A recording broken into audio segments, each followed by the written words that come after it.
ભરૂચ જિલ્લાના આમોદ તાલુકાના મછાસરા, માંગરોલ, દેણવા, વલીપોર અને હેતમપુર ગામના આગેવાનોએ આમોદ નાયબ મામલતદાર હેતલ ચૌધરીને આવેદનપત્ર આપી રજૂઆત કરી હતી કે આછોદથી દેણવા સુધી 10 કિલોમીટર સુધીનો માર્ગ ખૂબ જ બિસ્માર હાલતમાં છે।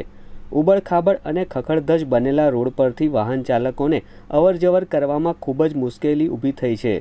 આ 5 ગામના લોકોનો તબીબી ક્ષેત્રે તેમજ અન્ય ક્ષેત્રે પણ આમોદ સાથે દૈનિક વ્યવહાર જોડાયેલો છે, જેથી બિસ્માર બનેલા રોડના કારણે દર્દીઓ, પ્રસૂતા બહેનો, વૃદ્ધોને વાહન મારફતે અવરજવર કરવામાં ખૂબ જ મુશ્કેલીનો સામનો કરવો પડે છે।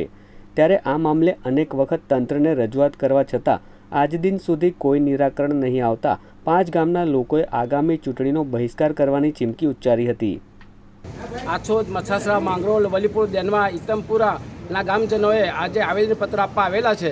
આ રોડ એટલો બધો ભયંકર ખરાબ છે કે ના પૂછી વાત। 2-4 ફૂટના લાંબા પહોળા ખાડા પડી ગયેલા છે। વર્ષોથી આ રોડ બની શક્યો નથી।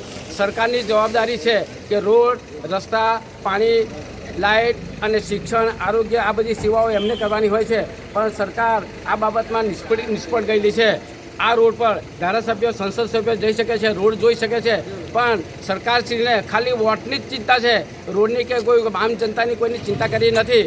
અત્યારે આજના પેપરમાં સંદેશની અંદર ભરૂચની આવૃત્તિમાં એક લેખ આવેલો છે